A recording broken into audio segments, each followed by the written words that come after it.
Fa Dreams Media timakunyadirani kwambiri chifukwa munapanga chisankho chotsatira ife kuti tizikupatsirani zonse zomwe zikuchitika mdziko muno.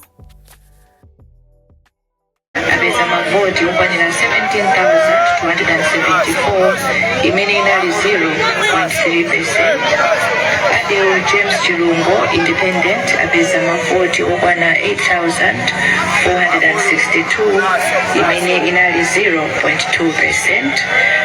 Cosmas Felix Chipojola Independent abeza mavoti ukwanira 8,638 imene inali 0.2%. Dr. Dalitso Kabambe achipani cha UTM abeza mavoti ukwanira 211,413 imene inali 4%. Atubele Austin Moluzi achipani cha UTF abeza mavoti ukwanira 102,744 imene inali 1.9%. Professor Arthur Peter Mutharika achipani cha DPP abeza mavoti ukwanira 3 million.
Commission inaonekira ndondomeko yonse malingana ndi malamulo ndipo mukuona kwathu ndi kuonekera kwathu taona kuti chisankhochi chinaenda bwino. The assessment of the commission is that the presidential election was free and fair and that the results are true reflection of the people of Malawi as envisaged under Section 2 of the Constitution of Malawi.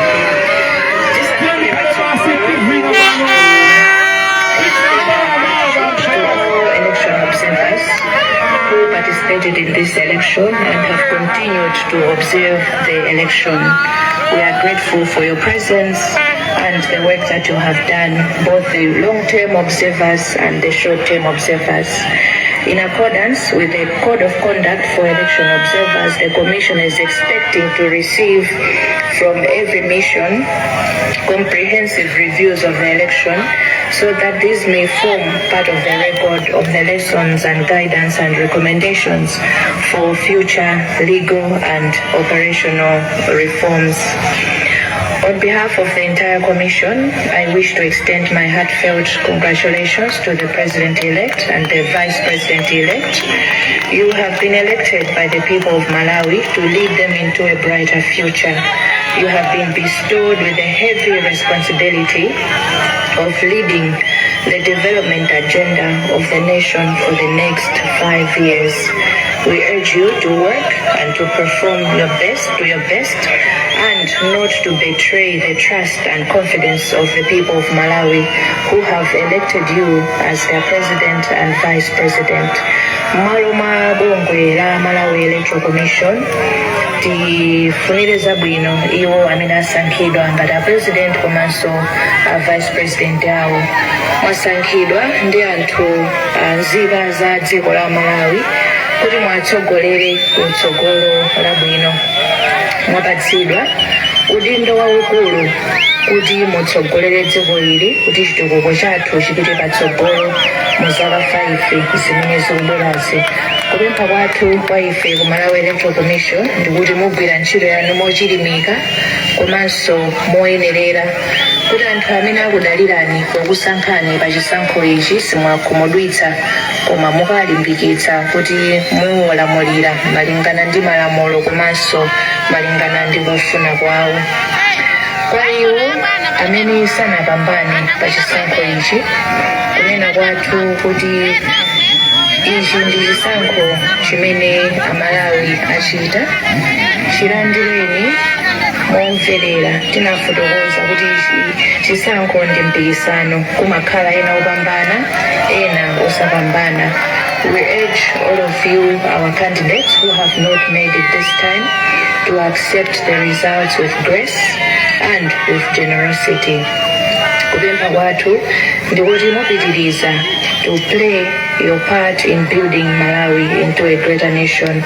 The Commission wishes to extend its gratitude to all the candidates who have conceded their defeat in democracy chifukwa Code of Conduct yathu inapempha kuti kwa iwo amene sapambana pa chisankho ichi adzavomereze zotsatira, ndipo ngati pangakhale vuto adzagwiritse ntchito njira zimene zilipo pa malamulo kupita ku mabwalo a milandu. Tithokoza Malawi wonse chifukwa chosunga bata ndi mtendere mu nthawi iyi. Malawi wathu ndi mmodzi, takhala tikunena choncho, ndiye kupempha kwathu is that we will continue to maintain peace and calm. Amene tikusangalala tisangalale osati monyoza ena, tisangalale momangirira dziko lathu. To every Malawian, we wish to say that what binds us together is the fact that we all are Malawians and we are much stronger than all that separates us. Let us all work together to save our country and to give our future generations a better, stronger and prosperous Malawi. Let us maintain peace and public order following the declaration of these results. And now, ladies and gentlemen, by the powers vested in me by Section 80, subsection 2 of the Constitution, as read with Section 95, subsection 6A of the Presidential, Parliamentary and Local Government Elections Act, I, Justice Annabel Ntalemanja, hereby declare candidate Professor Arthur Peter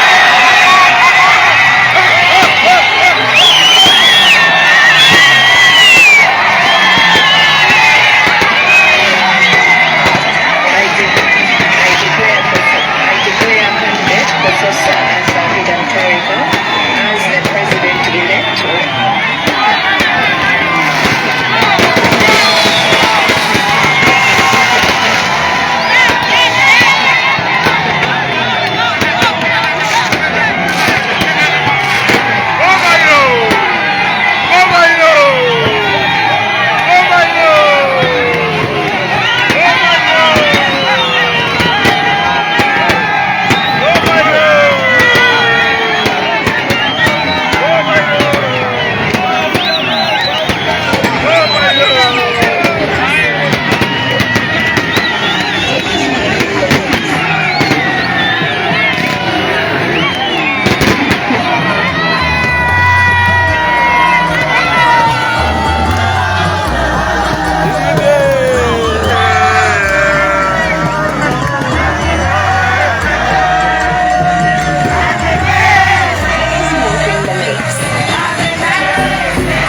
Sangana kodi kukondwera kwanu kuli modani monga amene mwambati His Excellency Professor Arthur Peter Mutharika wasankhidwa kukhala mwini pa chiongolero mtsogoleri wa dziko la Malawi.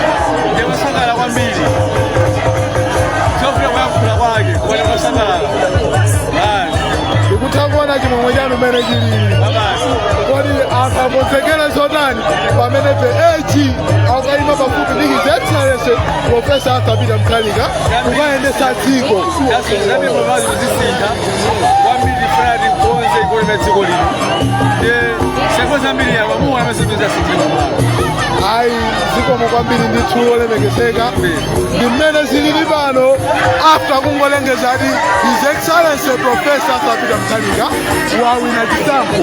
So I'm here to chill with anthu olemekezeka amene ndikufuna ipase moto limodzi tikhale limodzi.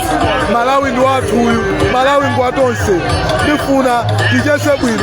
I can even see this guy is here. Tichese nawo olemekezeka ndaona lero pate yaphepha kwambiri ndithu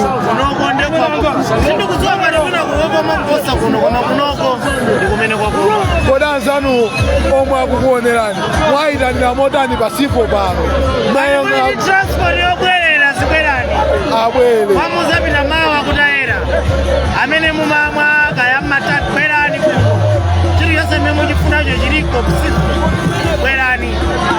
ayi zikomo kwambiri ndithu mwayipasa moto timanyadira kopya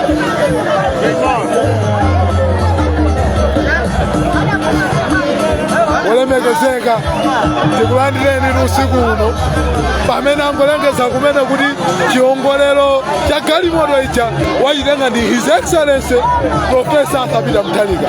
Kodi inu mukukondwera motani pamene boma lapita m'manja mwa timu? amukondwera chimodzimodzi kumene timene kukhalira kodi chiyembekezo cha Malawi chinali pa Peter Mutharika. That's why we are happy. ayi zikomo kwambiri ndithu mmene tikuchezerabe pano kutakuona timu aliyense akusangalira monga amene anavotera. Tikulandireni mayi pamene tikuzakuonani pano after atalengeza kuti afoli yalowa mu alliance ndipo yawina. Inu kodi mukukondwera motani monga timu ya afoli?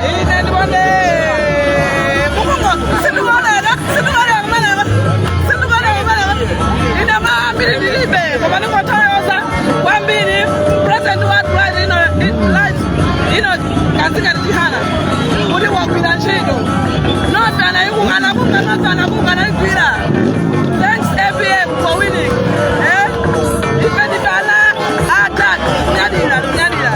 Anzano omwe ali kunja omwe sali pa Civil Stadium pano mwauza zotani zokhuza pa Civil Stadium?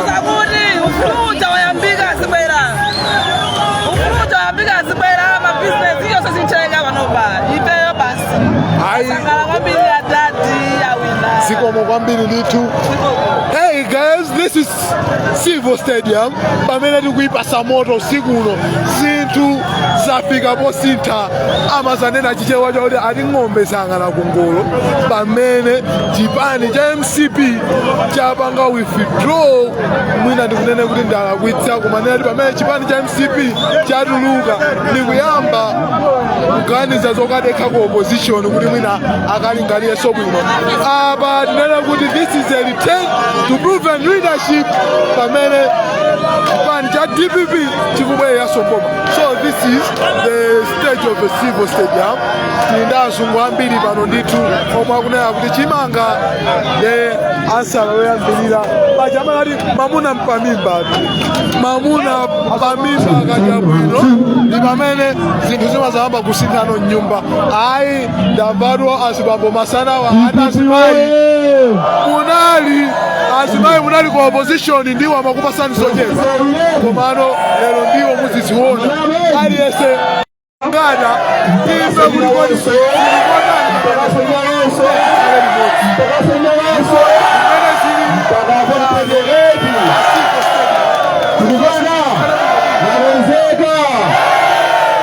amena kusemera tetawi na mwamba amena kusemera tetawi kwa mwamba Profesa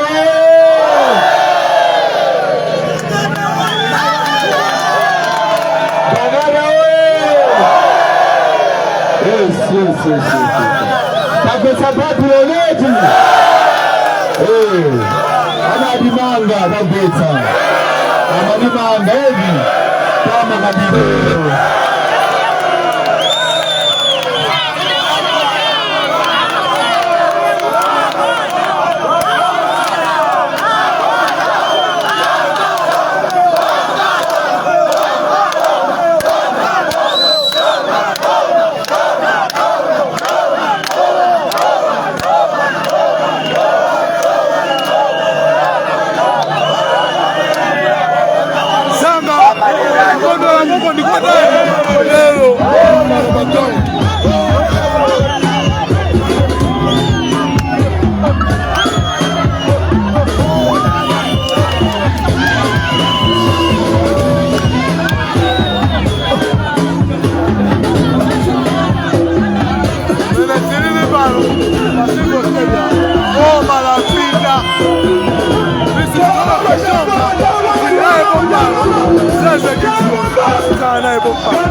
DJ kaya bantu bodi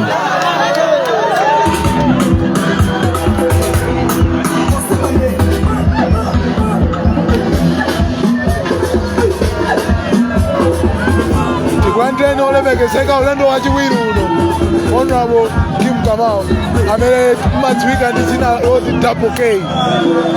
Tinacheza nanu koyamba ndipo pamene baneti kufusa kuti kodi pamene kuyembekeza kuti mwina DPP itakuwina mutu uzazotani apatu tamba tonse limodzi anapewa mtali manja walengeza kuti chiongolero agwira ndi chipani cha Democratic Progressive Party yemwe mtsogoleri wake akhale ndi His Excellency Professor Arthur Peter Mutharika ndi running mate wake yemwe ali Justice Jane Mayemwasa. Kodi mukukondwera motani pamene gemu mwayiphula pano usiku pamene munali nonse limodzi ndi Alfred Kangada pano pa Civil Stadium? Chamba, congratulations kwa Professor Arthur Peter Mutharika, the great comeback. Ambiri anapanga right off, anali kunyoza kulewa kalamba, sangala mulire dziko, komano mulungu anali ndi plani yake, anaona anatuluka kupanga kampeni, Kukoto, Eastern Region, Central Region, Southern Region, komanso Madam Jenasa, walibe amene anabaza mpaka, kukumbukira nthawi ya nomination ija, akulankani media houses osiyana-siyana ananena kuti Professor Ponya Benote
madera titokoze onse amene anatenga mbali mwaona pa Central Region la MP ochuluka Alfred Gangata Vice President watenga candidate za constituency imene mwina ena amanena kuti ndi mahomu pawo komano anapanga china chilichonse chothekera mukati muone Alfred Gangata anali bize ndi madera ena kuntsiriza mwina anapita 2.5 weeks koma anthu akuntsiriza amafuna ati zinthu zisinthe zinthu zija zayamba kusintha ndi Alfred Gangata.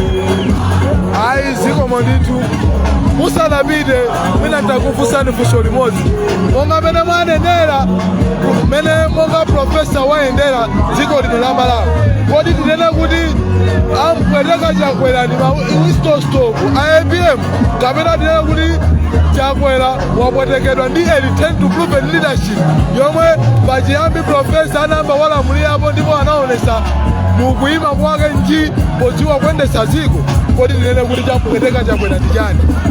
Chakwera anadzibaya yekha anthu olangiza analipo ma NGOs even opposition umaona unopo benpili amayima parliament anapisha amayima parliament achina nadipoya konseko kunali kwafunira zabwino a Chakwera komana anthu awo amene anasungulira amaoneka ngati zimene amapanga samadziwa mene timapita akavota anthu amachokera atagona pa filling station kusiya galimoto ndikukaponya voti. There was no way munthu amene achokera pa filling station akuvutika kukavotera kwa mala MCP panalibe chifukwa munthu wa business amene akumapita kunja akukanika kugula ndi toothpaste wa $2 yemwe chifukwa chokuti ku Malawi kulibe forex. Mu Africa monse muno ndi dziko la Malawi lokha limene linalibe forex.